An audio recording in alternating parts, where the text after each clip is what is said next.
안녕하세요. 생애 처음 하늘이 정해준 인연이 있다는 걸 실감하게 된 여자입니다. 저는 30대 중반의 약사예요. 제게 잊을 수 없는 기억을 심어준 남자친구는 회사원이고요. 제 남친과는 제가 약사로 근무하고 있는 곳에서 처음 만났어요. 골골대며 약을 타러 온 모습이 꽤 기억에 남았어요. 그런데 그 후 출근 도장을 찍듯이 그리도 약국을 들리는 거예요. 사소한 의약품을 하루에 하나씩 사가면서 말이에요. 보통 약국에 들르는 분들은 비상약도 한 번에 몰아서 사가는 경우가 대부분이라 좀 의아하게 느껴졌죠.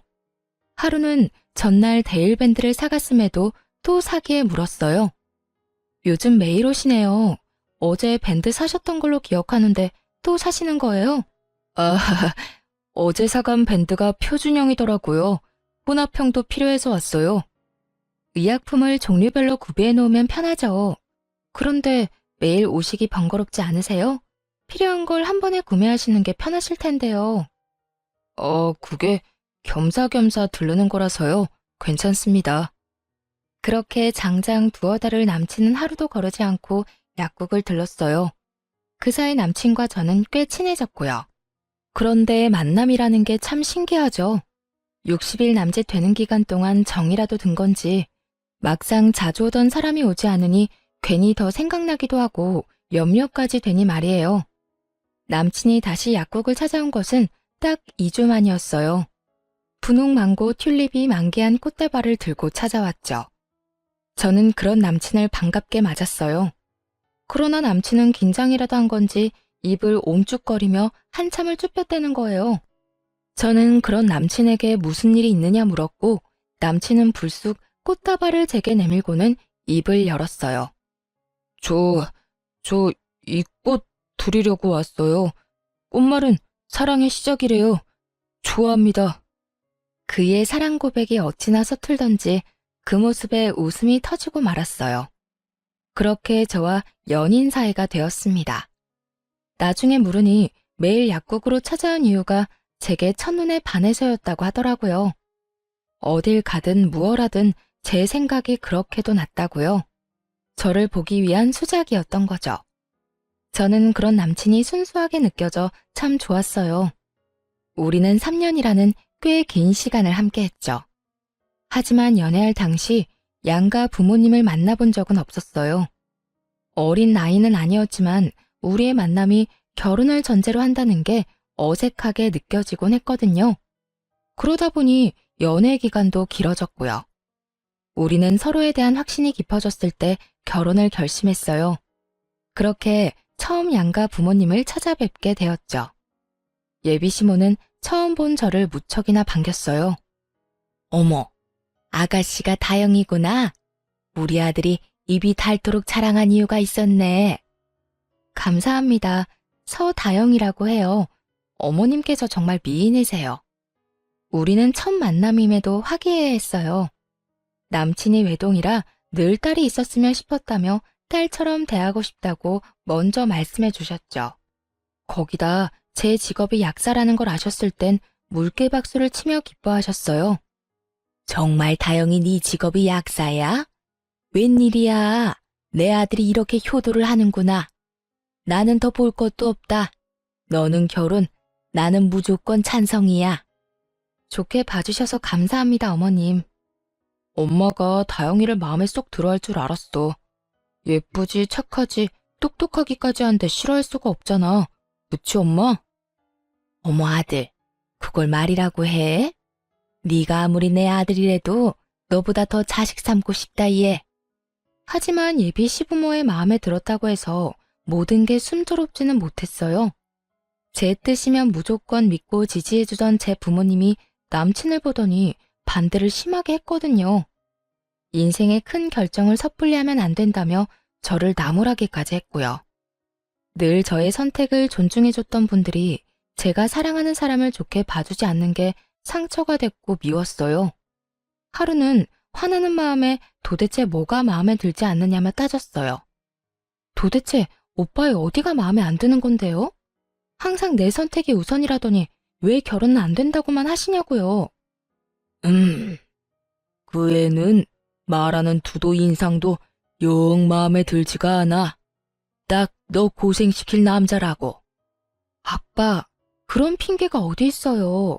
좋은 시선으로 바라봐주지도 않으면서 무턱대고 고생시킬 남자라니. 아빠가 오빠에 대해 뭘 알아요? 다영아, 엄마도 아빠와 같은 생각이야. 어떤 아이인지 잘은 모르지만 사람은 풍기는 분위기라는 게 있지 않니?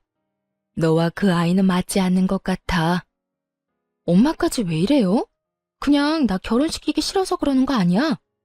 타당한 이유도 없이 그냥 분위기 때문이라는 게 말이나 되냐고요. 그때 저는 콩깍지였던 건지 사람 볼 줄 몰랐던 건지 제 부모님의 말이 전혀 이해되지 않았어요. 아니, 이해하고 싶지 않았었죠.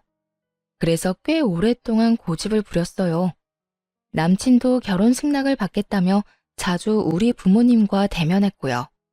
그러는 동안 저는 부모님께 참 모진 말을 많이 했어요. 내 인생이야, 내 인생. 엄마 아빠가 대신 살아줄 거 아니잖아요. 그런데 왜 매번 안 된다고만 하는 건데 내가 사랑하는 사람이고 내게 없어서는 안 될 사람이라니까? 이런 내 마음은 안중에도 없는 거야? 그게 자식을 위하는 부모가 맞는 거냐고. 도다용, 너 그게 무슨 말버릇이야? 이 세상에서 자식 위하지 않는 부모가 어딨니? 그렇게 모진 말까지 꼭 해야겠어? 그러니까 내가 행복하길 바라는 거면 제발 내 발목을 잡지 말아달라고요. 평생 그때 결혼하지 못한 걸 후회하고 반대했던 엄마 아빠를 원망하며 평생을 살길 바라는 건 아니잖아요. 그러니까 제발 허락해줘요, 응? 이렇게 제 목소리를 높일 때까지만 해도 제 선택은 늘 옳고 그렇기에 제 앞날은 탄탄대로일 줄 알았습니다. 그래서 반대하는 부모의 심중을 생각해보지 못했죠. 결국 부모님은 부모 자식 간의 관계가 어그러진 걸 더 두고 보지 못하고 마지못해 결혼 승낙을 해주었어요. 하지만 본격적으로 결혼 준비를 하면서부터 저를 고생시킬 남자라고 했던 그 말이 하나둘 이해가 가기 시작했어요. 양가 부모님께 결혼 승낙을 받은 후부터 저는 예비 시모와 정말 가깝게 지냈어요. 정확히는 예비 시모가 이제 며느리나 다름없다며 딸이 있으면 하고 싶었던 로망을 저와 함께 하려고 했었죠. 일이 바빴던 날엔 예비 시모를 만나는 게 힘에 부치기도 했지만 결혼 전부터 이미 시댁에 예쁨 받고 있다는 게 좋았어요. 그러니 제 부모와 함께하는 시간보다 예비 시모와 함께하는 시간이 많아져 갔죠. 남친은 자신의 부모님과 잘 지내주는 제게 고마워했어요. 그러나 제 부모님은 딸이 시집을 가면 출가 외인이라는데 시집 가기도 전부터 그런 것 같다며 서운해하시더라고요. 그렇게 제 부모의 마음을 뒷전으로 한 채 시간은 빠르게도 흘렀어요. 본격적인 결혼 준비를 위해 상견례 날짜를 잡기 위해 예비시댁을 찾아갔고 예비 시모는 제 부모님에 대해 모르는 것이 너무 많다며 그제야 우리 부모님에 대해 물었어요. 네가 너무 마음에 들어 이제야 물어보네. 사돈댁 직업은 어떻게 되니? 무슨 일 하셔? 저희 부모님은 환경미화원이세요. 아, 환경미화원? 두 분 다 말이야? 예비 시모는 제 부모의 직업을 듣고는 적잖게 당황해서는 말까지 더듬으며 재차 확인하더군요. 제 부모 모두 같은 직종이라는 말을 듣고는 갑자기 바쁜 일이라도 생긴 것처럼 저를 급히 돌려보냈어요. 그리고 그 후부터 묘하게 예비 시모의 태도가 바뀌었죠. 전보다 연락도 뜸하고 만남도 갖지 않으려 했어요. 정확히는 저와 함께하는 시간을 불편해하는 듯 느껴졌죠. 하루는 제가 예비시댁에 들르게 되었어요. 평소라면 제가 찾아뵙는다고 하면 진수성찬을 차려주시던 예비 시모였는데 그날은 저더러 유명 초밥집에 가 포장을 해오라더군요. 그때까진 개의치 않았어요. 그런데 문제는 제가 집으로 돌아갈 때였어요.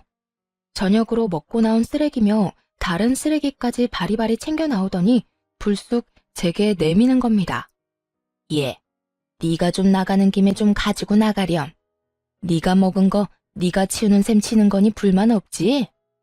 아, 네, 어려운 것도 아니니까요. 그래, 네 부모가 환경미화원이니까 너도 쓰레기는 잘 치우겠지.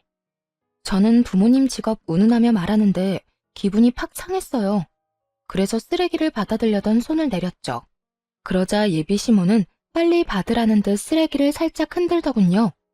저는 그런 모습조차 좋게 받아들여지지 않아 한마디 쏘았어요. 제 부모님 직업이랑 이게 무슨 상관이라고 그렇게 말씀하세요? 어머님은 그럼 환경미화원이 아니라서 쓰레기를 잘 못 버리시나요? 어머, 얘, 너 무슨 말이 그러니? 부모가 환경에 대한 생각이 남다를 테니 교육을 잘 받았을 거란 의미였던 것뿐인데 뭘 그렇게 예민하게 굴고 그래? 어머님, 죄송하지만 쓰레기는 어머님께서 버리시는 게 좋겠어요. 정시키고 싶으시면 오빠에게 부탁하시고요. 그럼 이만 가보겠습니다. 우악스럽게 화를 내고 싶은 마음이 굴뚝 같았지만 차마 말꼬리를 잡을 순 없어 제 손으로 버려두지 않는 걸로 넘어갔어요. 그렇게라도 해야 자존심이 덜 상할 것 같아서요. 그 뒤로 저는 예비시댁에 가는 게 조금 껄끄럽게 느껴졌어요. 제 부모의 직업을 알게 된 후로 확연히 달라진 태도가 느껴질 때 애써 외면하게 되는 것도 싫었고요. 그러다 상견례를 한 달쯤 앞두고 예비 시모와 큰 말씨름을 하게 되었습니다. 남친이 제게 예비 시부모님이 상견례 때 신고 갈 구두가 마땅치 않다고 했어요. 관계도 정같지 않고 또 그런 말을 듣고 모른 척 할 수도 없었어요. 그래서 좋은 마음으로 선물을 하게 되었죠. 그런데 제가 준비한 신발을 봤더니 비웃음을 띠고는 작게 수근거렸어요. 신발 선물의 의미가 도망이란 걸 알라나 몰라. 지금 우리더러 도망치라는 건가? 네? 어머님, 그게 무슨, 뭐라고 하신 거예요? 아니다. 별거 아니야. 그냥 혼잣말이 튀어나왔네. 예비 시모의 말이 또렷이 들리지 않아 재차 물었지만 예비 시모는 혼잣말이라며 얼버무렸어요. 저는 마음에 걸렸지만 표현하기엔 서로 불편할 것 같아 참았죠. 그 탓에 잠깐 어색해진 틈을 타 예비 시모는 남친더러 잠깐 방으로 와보라며 불렀어요. 아직 예비 시부와는 단둘이 마주할 때 마냥 편하진 않아 화장실을 다녀오겠다는 핑계로 일어났는데 안방을 지나다 예비 시모와 남친의 대화를 듣고 말았습니다. 너 정말 다영이랑 결혼까지 할 생각이니? 물을 생각이 전혀 없는 거야? 어? 무슨 말이 하고 싶은 거야, 엄마? 다영이만 보고 이 결혼 밀어붙이라며. 이제 와서 그건 왜 묻는 건데? 아유, 그러게 말이다. 왜 걔네 부모는 많고 많은 직업 중에 하필이면 환경미화원이라니? 좀 폼나는 직업이었으면 얼마나 좋냔 말이야. 왜? 엄마도 평범하게 식당 운영하잖아. 뭐가 마음에 걸려 이러는데? 얘는 비교할 걸로 비교를 해야지.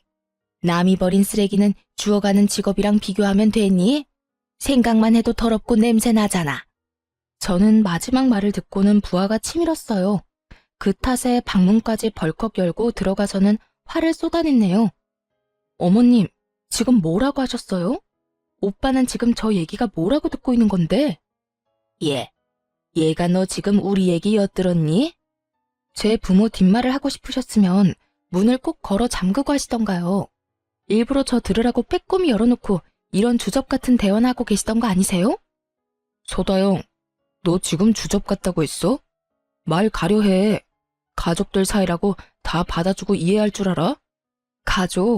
가족들 사이가 내 부모 직업 운운하며 뒤에서 결혼을 하니 많이 이런 대화를 해? 어머님, 제 부모님은 더럽고 냄새나는 일을 하시는 게 아니라 청결하게 관리해주는 일을 하시는 분들이세요. 아시겠어요? 야, 소다영, 너 정말? 내 이름 입에 담지도 마. 어머님, 그동안 눈치 없이 결혼 준비를 이어가 죄송하네요. 그냥 어머님 수순에 맞는 처가 다시 알아보세요. 내 결혼 때문에 내 부모가 모욕당하는 것이 너무도 속상해 치민 분노가 누그러지지 않았어요. 더 말씨름했다가는 일이라도 치를까봐 그 길로 예비시댁을 나왔네요. 그렇게 일주일을 꼬박 남친의 연락도 받아주지 않았어요. 집 앞으로 남친이 찾아왔을 때마저 만나주지 않았고요. 그런데 남친만 무시해서 될 게 아니었더군요. 제가 가진 약사라는 직업이 예비 시모에게는 놓치기 아까운 패였던 건지 예비 시모가 직접 나서서 저와 대면하겠다고 찾아왔어요. 그것도 제가 근무하고 있는 약국으로 말이죠. 약국이 그렇게 크지는 않네. 하긴 동네 병원 뒤치다거리나 하는 게 약국인데 커봤자지. 어머님께서 여기까진 무슨 일이세요? 뻔뻔하기는 정말 몰라 묻는 거니? 예비시모의 어투에서 한바탕 소란이겠구나 직감할 수 있었어요. 불행 중 다행인 건 약국의 주인이자 대표 약사인 사장님이 쉬는 날이라 밉볼 일은 덜했다는 거였죠. 거기다 갑자기 손님이 몰려 예비시모를 응대하지 못했어요. 그러다 보니 신경이 쓰여 절로 긴장이 되더라고요. 그런 제 속을 알 리 없는 예비시모는 역시나 자신을 투명인간 취급이라도 한다고 느꼈는지 손님이 있음에도 아랑곳하지 않고 제게 말을 걸어댔어요. 내가 여기까지 온 것도 짜증나는데 왜 왔냐고 묻는 거 말고 나는 채도 안 해? 어머님, 죄송하지만 지금 손님이 계시니 저와 대화가 필요해 오신 거라면 조금 기다려주세요. 뭐야? 지금 나더러 기다리라고 했어? 넌 뭐가 우선인 줄도 모르니? 아니면 대놓고 날 무시하려고 작정을 한 거야? 너 그 난리를 치고 가더니 이제 눈에 뵈는 게 없냐?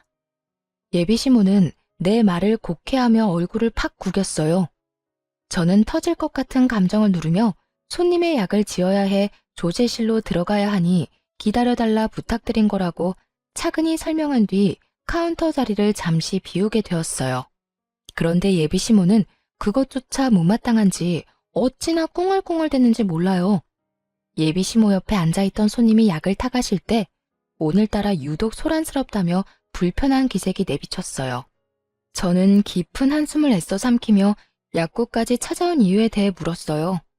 제게 하고 싶은 말씀이 뭔가요? 어떤 이야기를 하고 싶어서 여기까지 오신 건데요. 너야말로 그렇게 가버리고 나서 어떻게 내 아들을 그렇게도 모질게 무시를 해대니? 막말로 결혼을 전제로 한 만남은 어쩔 수 없는 거 아니야? 뭘 어쩔 수 없다는 거죠? 제 부모님 직업을 무시하는 거요? 상대편 부모의 직업을 살피고 고민해보는 건 너무도 당연한 수순일 뿐이야. 네가 정말 결혼하길 원한다면 나를 설득하려 했어야지. 그렇게 화를 내고 휘행하니 가면 되겠니? 넌 네 부모가 그딴 식으로 행동하라고 가르치디? 제 부모님의 직업이 결혼에 큰 걸림돌인 것처럼 말하는 그날이 떠올라 다시 우라가 치밀었어요. 거기다 제 행실을 지적하며 제가 큰 잘못이라도 한 듯 저를 나무라는 게 기가 찼어요. 결국 저는 욱하는 마음에 손님 없는 틈을 타 목소리를 높였네요. 제 행실이 어떤 게 잘못됐다는 건지 전 모르겠네요. 자기 부모 흉을 보는 사람 앞에서 속 좋게 웃는 사람도 있나요? 반대로 제 부모님께서 어머님이 식당 운영하신 걸 그깟 동네 장사나 한다며 업신여기면 참으실 수 있겠어요? 동네 장사? 너 지금 말 다 했니? 버르장머리하고는 네 부모 직업 마냥 너도 그렇게 싼티 내고 다니는 애였니? 응? 마음대로 생각하시고 그만 돌아가세요. 이 일로 더는 가타부타 하고 싶지도 않으니까요. 야, 너 정말 내가 우습냐? 나 네 시험이 될 사람이야. 내 앞에서 굽신거려도 모자랄 판에 뭐라고? 언성을 높이며 노발대발하는 예비시모에게 돌아가라는 말을 마지막으로 아무 대꾸하지 않았어요. 더 상대하고 싶지 않았다는 말이 맞겠죠. 그런데 그 타이밍에 손님이 약국 안으로 들어왔고 예비시모는 뭐가 그리 분한지 손님에게까지 저를 이상한 사람으로 만들더군요. 내가 저 약사 시모 될 사람이에요. 그런데 이것이 나랑 내 아들 앞에서 며칠 전에 바락바락 소리를 지르고 문을 박차고 나가는 겁니다. 오죽하면 내가 이렇게 일하는 곳까지 찾아왔겠어요. 결혼하면 이 드센 것한테 나나 내 아들이 잡아먹히는 거 아닌가 싶다니까요. 저 요망한 것을 내가 품어줄래도 저렇게 나를 세우니. 아, 그러시구나. 그런 대화가 오갈 때 손님이 몰리기 시작했어요. 그리고 예비시모는 오는 손님마다 붙잡고는 저런 말도 안 되는 소리를 하며 제 험담까지 얹더군요. 결국 저는 참지 못하고 당장 돌아가라 등 떠밀었어요. 그러자 예비시모는 내게 버럭 소리치며 성을 부렸죠. 이것이 정말 대화 좀 하자고 나를 무시하는 것도 모자라 어떻게 이리 매정하게 사람을 쫓아? 내가 너한테 이런 대우나 받자고 여기까지 찾아온 줄 알아? 아, 제가 일 끝나면 곧장 연락 드릴게요. 지금은 근무 중이니 사적으로 시간 낼 수 없으니까요. 저는 사적으로 시간을 빼 대우해 줄 수 없는 상황임을 차근히 설명하며 예비시모를 진정시키려고 해보았어요. 하지만 예비시모는 이미 기분이 상한 상태라 제 말을 들으려 하지 않았어요. 자신을 상대하고 싶지 않아 일 핑계를 댄다고 생각했죠. 네, 완전 틀린 생각은 아니었어요. 일을 그르치는 상황을 더 이어가고 싶지 않았으니까요. 예비시모는 쉽게 진정되지 않았고 제가 말을 얹을수록 더 흥분해서는 제게 삿대질까지 하며 다시는 안 볼 사이처럼 제게 난리쳤어요. 그 바람에 약국에 들렀던 손님들은 다 나가버렸고요. 예비시모는 카운터까지 들어와 저를 끌어내더니 제 가운을 잡아주고는 마구 흔들어댔어요. 때마침 위층에 있는 병원 식구들이 지나가지 않았더라면 정말 예비시모에게 머리채라도 잡혔을지 모를 일이었어요. 예비시모의 손에 나부끼는 중에 건물과 연결된 약국 후문으로 병원 식구들이 지나간 덕에 도움을 받을 수 있었죠. 예비시모의 소나기에서 잠시 벗어나게 되었을 때 제게 괜찮냐고 물으며 살피는 남자의사의 모습에 예비시모는 더 눈이 돌았고 결국 정신 나간 사람처럼 고래고래 소리를 치며 제 머리채를 낚아챘어요. 네가 내 아들과 연락 안 하는 동안 내 아들 놔두고 저놈한테 꼬리쳤다 이거지? 이런 불려우 같은 것. 이러니 상대를 하려면 그 집안을 보라고 하지. 이 난잡하고 천박한 년. 네 부모는 남이 버린 쓰레기나 주울 게 아니라 너를 주워다 처분했어야 했어. 그런 거 아니에요. 어머님, 제발 이것 좀 놓고 말씀하세요. 오해예요. 오해라고요. 아주머니, 그런 것 아니니까 고정하시고 약사님과 대화로 풀어가세요. 이런 식으로 행동하시면 서로에게 좋지 않습니다. 저는 괜한 소문으로 의사에게 피해를 끼칠까 염려되어 급히 예비시모에게 아니라고 소리쳤어요. 의사분도 자신으로 인해 오해가 깊어진 듯 했는지 예비시모를 말렸어요. 하지만 예비시모는 이미 자신의 생각이 맞다고 확신했는지 그 누구의 말도 들으려 하지 않았어요. 아니긴 뭐가 아니야. 의사 양반, 2년 부모가 환경미화원인 건 알고 만나나? 주제도 모르는 것이 꼬여낸다고 껌뻑 넘어간 거지? 끼리끼리 만나야 잘 산다는 말이 꼭 맞다 싶네. 네 집안과 우리 집안이 가족이 되는 게 가당키나 하니? 약사인 것 하나 믿고 볼품없는 집안 들이미는 뻔뻔한 것. 이참에 내 아들과 제대로 정리해. 깨끗이 끝내. 병원 식구들이 모두부터 예비시모와 저를 간신히 떨쳐냈어요. 예비시모의 손에는 제 머리카락이 한 움큼 쥐어 있더군요. 저는 창피함이 밀려와 눈물이 쏟아질 것 같은 걸 꾹 참았어요. 병원 식구들에게는 도와줘 고맙다는 인사를 한 뒤 돌려보냈어요. 그러고는 어깨까지 들썩이며 숨을 몰아쉬며 연신 저를 죽일 듯 노려보는 예비시모를 마주했죠. 네, 그런 걱정일랑 마세요. 저도 더는 싫네요. 어머님 아니, 아줌마 말대로 티끌만큼도 남김없이 깨끗이 관계 정리할 테니까요. 참, 기가 막혀서. 약사도 사자 직업이라고 여태 대접해줬더니 끝까지 기어오르는 것 좀 봐. 다시는 내 아들과 얽히지 마라. 내 눈에 띄었다간 그땐 머리채 정도로 안 끝날 줄 알아. 예비시모는 그렇게 엄포를 놓고는 돌아갔어요. 저는 그날 남친에게 다 끝났으니 다신 보지 말자고 했어요. 그러나 저와 전 예비시모가 대치했던 일에 대해 전혀 모르는 건지 제게 왜 이러는 거냐며 헤어질 수 없다고 제게 끈질기게도 연락을 하더군요. 소영아, 왜 자꾸 다 끝났다는 건데? 이제 상견례가 코앞인데 도대체 왜 그래? 우리 오늘 만나서 이야기해. 제발 좀 나 좀 만나주라, 응? 제 퇴근 시간에 맞춰 약국 앞으로 오겠다는 걸 간신히 말린 뒤 제 집 근처에서 전 남친을 만났어요. 아무것도 모르는 이 인간과 정리할 게 남았더라고요. 소영아, 나는 못 헤어져. 우리가 헤어질 이유가 없잖아. 모진 풍파도 나만 있으면 다 이겨낼 수 있다며. 그 말들은 진심이 아니라 하얀 거짓말. 뭐 그런 거였어? 그래, 내가 그런 말도 했었지. 그런데 오빠가 내겐 풍파고 오빠네 가족이 풍랑이야. 그게 무슨 말이야. 저번 일은 그냥 엄마가 마음이 복잡해서 했던 말. 대단한 가족이네 정말. 오빠는 아무것도 모르는구나. 만났으니 하는 말인데 상견례 장소로 예약했던 한정식집 오빠 이름으로 예약했으니 알아서 처리해. 소다영, 너 정말? 그리고 오빠, 네 부모한테 선물했던 신발값 상견례 할 일 없어졌으니까 그거 당장 물어줄래? 내 부모 멸시하는 인간들 좋은 일 하고 싶지 않거든 나. 어떻게 사람이 선물이라고 줬다가 다시 뺐냐고 째째하다고 생각할지도 모르지만 말도 안 되는 이유로 무당한 대우까지 받고도 그거 받고 떨어지라는 식으로 넘어가고 싶지 않았어요. 거기다 제가 전 예비 시부모에게 선물한 그 신발은 명품까진 아니더라도 누구나 알 법한 브랜드 제품으로 카드 할부까지 사드린 거였으니 당연히 돌려받아야 마땅한 것 아닌가요? 상견례를 이유로 전 남친이 제 부모님께 해준 거라곤 흉보는 전 예비 시모에게 왜 그러느냐 말한 게 전부이니 말입니다.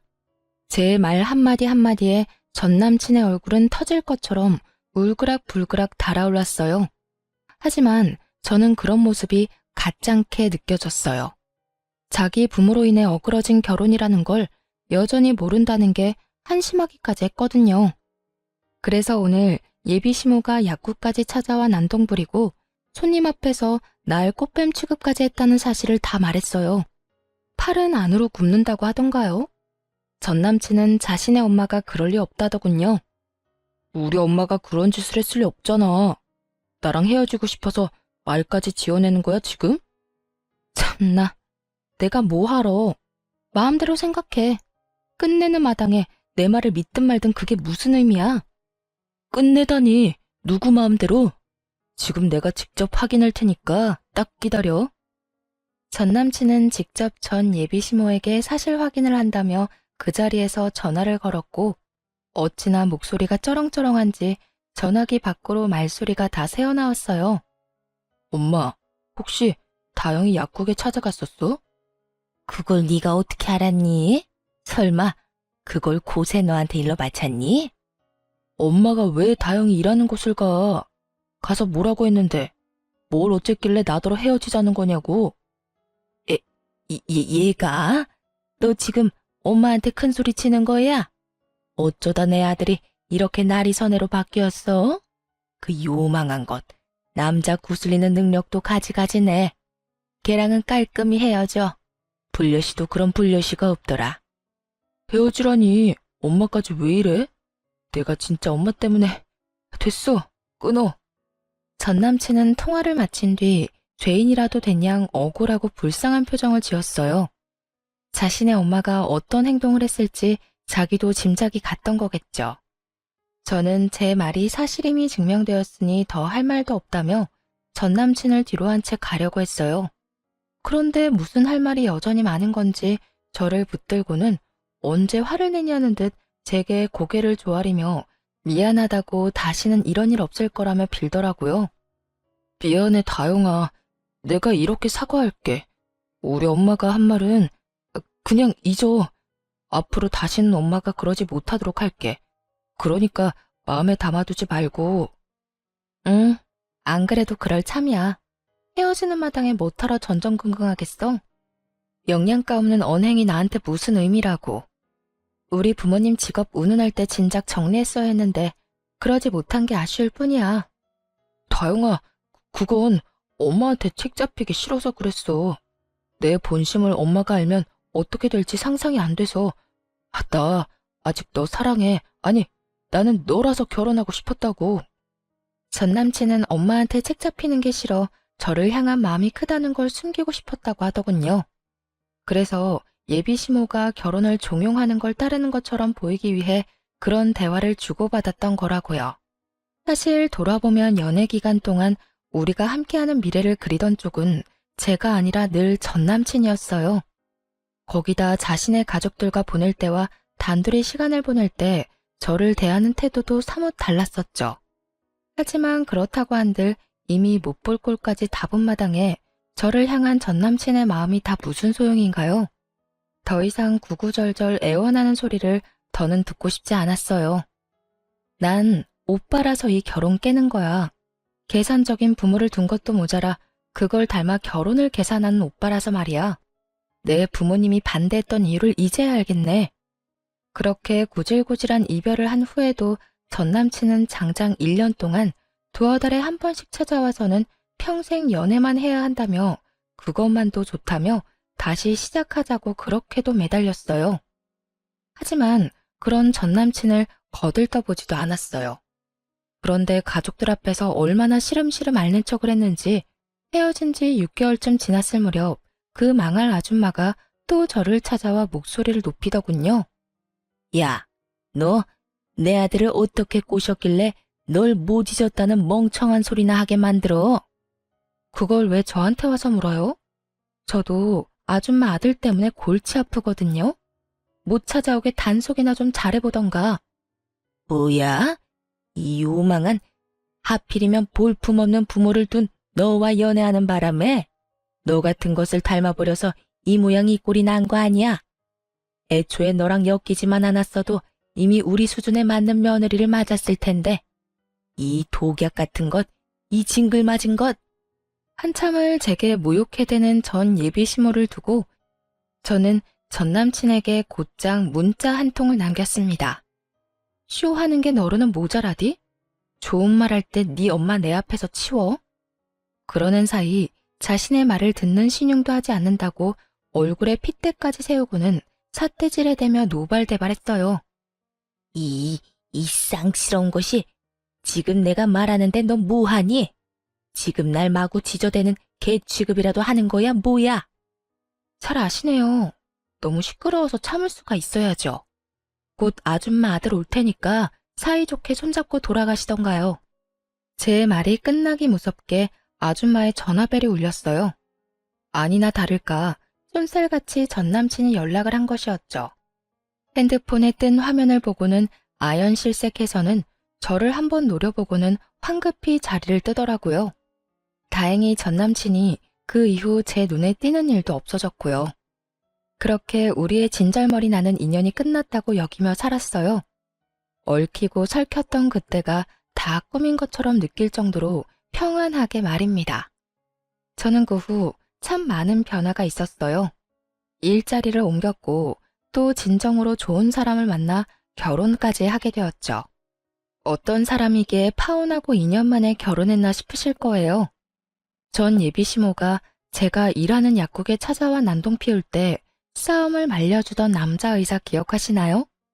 네, 바로 그 사람이 저의 남편이랍니다. 전 남친과 관계 정리 후 마음 따뜻한 그 사람이 저를 참 살뜰히도 챙겨주었죠. 전 남친과 그의 가족들과는 달리 제 남편은 의사임에도 직업의 귀천을 따지지 않는 사람이에요. 그뿐일까요? 제 부모님의 직업을 훌륭하다 인정하고 존경하는 마음으로 대해주는 멋진 사람이죠. 이러니 제가 반하지 않을 수 있겠어요? 길지 않은 연애 기간에도 불구하고 저와 제 남편은 하늘이 정해준 운명의 실처럼 서로를 당겼고 그렇게 부부가 되었어요. 우리 부부는 대출도 없이 40평대 신축 아파트를 신혼집으로 정했어요. 그곳에서 깨가 쏟아지는 신혼을 보냈죠. 그렇게 행복한 날들을 보낸 지 넉 달쯤 됐을까요? 낯익은 한 나이든 여자가 엘리베이터를 열심히도 닫고 있더군요. 거울에 비친 그 여자의 얼굴을 본 순간 저는 소스라치게 놀랐어요. 그 여자는 저를 보고는 얼굴색이 파랗게 질렸을 정도였고요. 저와 만으로 2년 만에 마주치게 된 그 여자는 저와 하마터면 가족으로 지저분하게도 얽힐 뻔한 전 남친 엄마였어요. 아줌마가 여긴 어떻게... 네가 여긴 왜 있니? 이런 좋은 아파트에 무슨 볼일이 있다고 발을 다들여? 설마 그 천박한 재주로 나이 많고 돈 많은 남자라도 물었냐? 정말 여전하시네요. 천박한 건 제가 아니라 아줌마 입인 것 같은데요. 후회할 일 겪고 싶지 않으면 말 조심하세요. 네가 뭔데 말 조심을 하란 말아야? 지저분하고 난잡한 것, 천하디천한 더러운 것, 쓰레기 처리나 하는 부모를 뒀는데 뭘 배웠겠어. 그렇지? 쓰레기집만 배워서는 사람 등쳐먹는 꼬라지하고는. 전 예비시모는 변함없이 저와 제 부모님을 모욕하더군요. 제가 무슨 몸을 함부로 굴리는 사람처럼 표현하며 말입니다. 이런 금 높은 아파트에 존벌레 같은 네가 웬 말이니? 이곳엔 양심껏 발도 들이지 마. 집값 떨어질라. 브이, 브이. 저를 벌레 취급까지 하는 전 예비시모의 태도가 기가 찼습니다. 누가 보면 자기가 이 아파트에 사는 주민인 줄 알겠더라니까요. 저는 그런 전 예비시모에게 여유롭게 웃어 보이며 가방에서 지갑을 꺼내 명함 2장을 내밀었네요. 재밌네요. 그 걸레나 내려놓고 말하세요. 우리 아파트 청소하다 결리고 쑤시면 들르세요. 제 남편이 능력 좋은 의사라 정말 잘 보거든요. 뭐야? 니까짓 게 무슨 능력으로 의사랑 결혼을 해? 궁하디 궁한 집안 뭐 볼 게 있다고. 나이든 노땅이나 꼬셔서 팔자 펴보려고 발악을 하는구나. 추잡하게 살지 마렴. 보기 안쓰럽게 왜 그러니?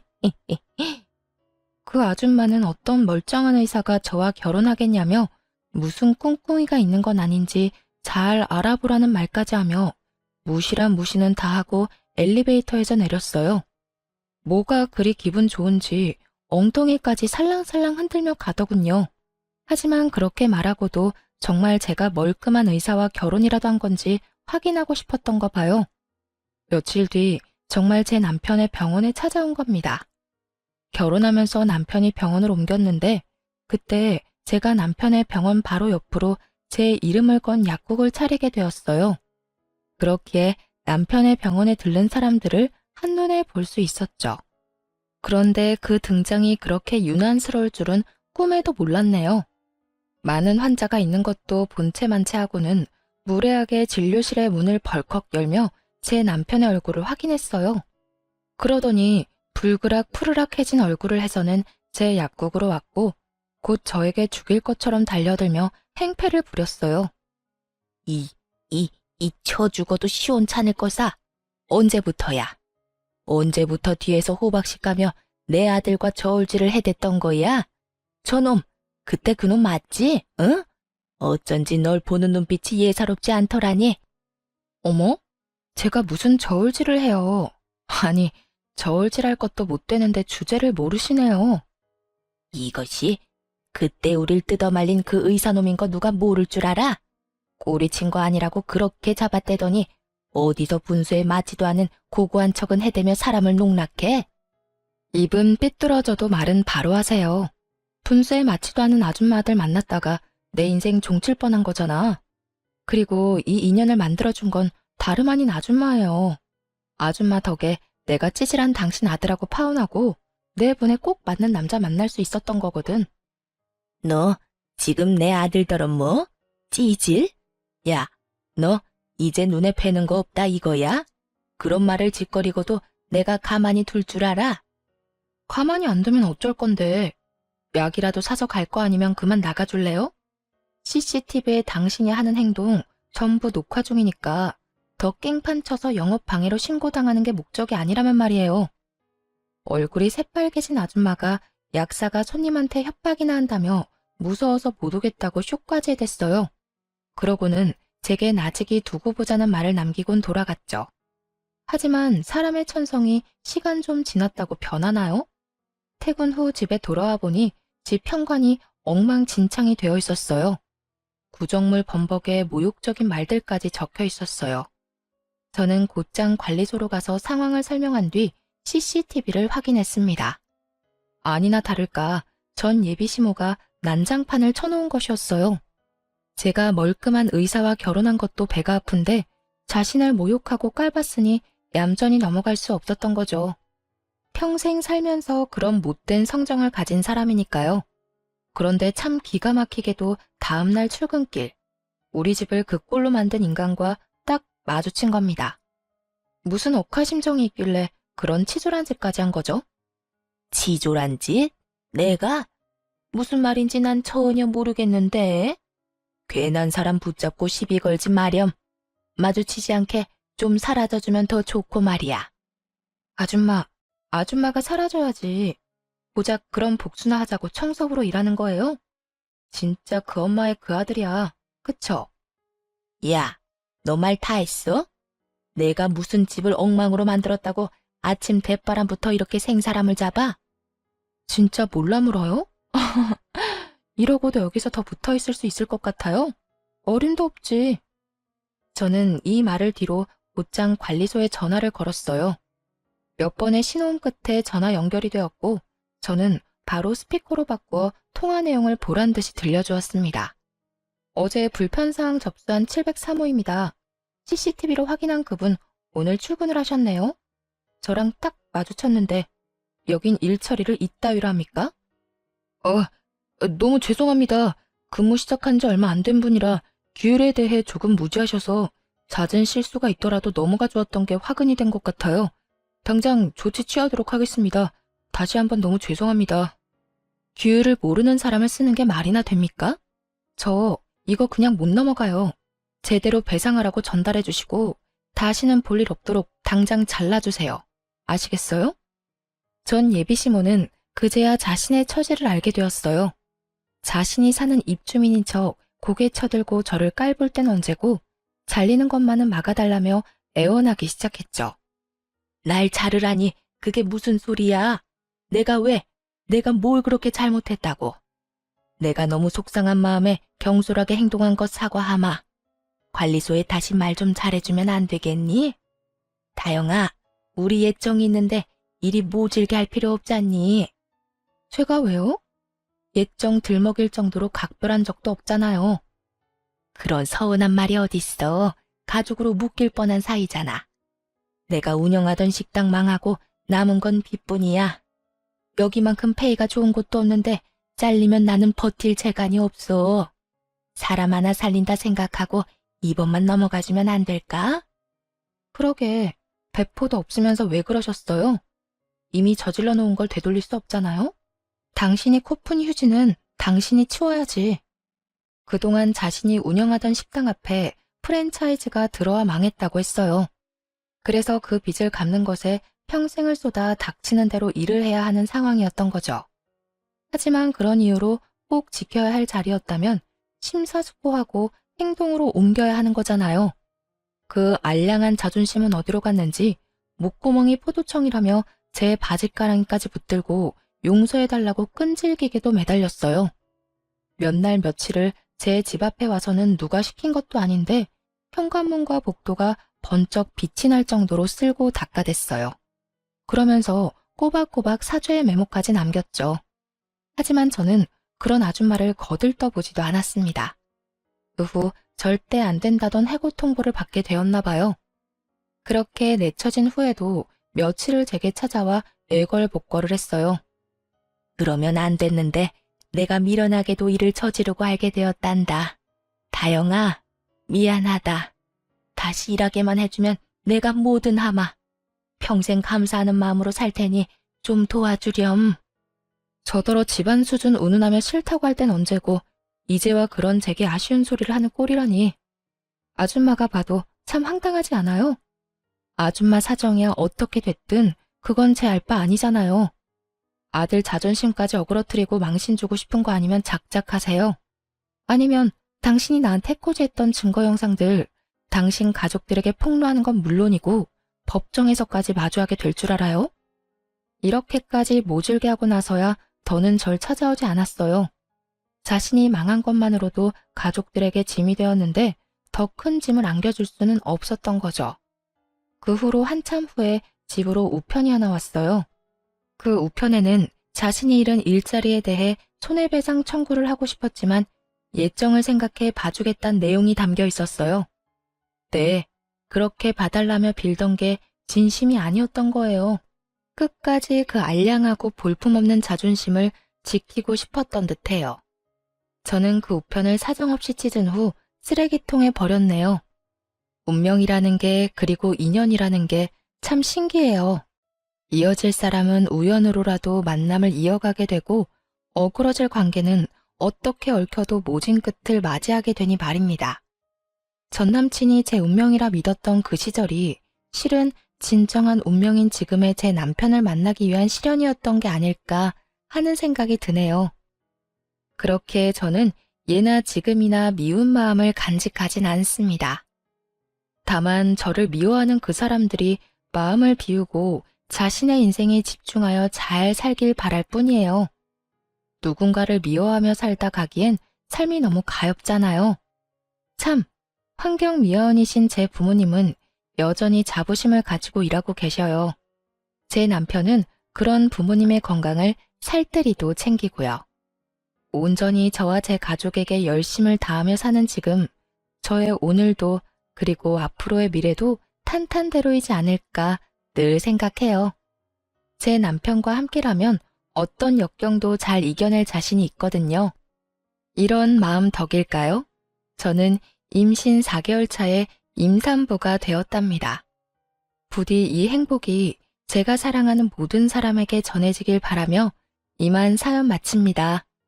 제 긴 사연을 들어주신 많은 분께 감사드립니다.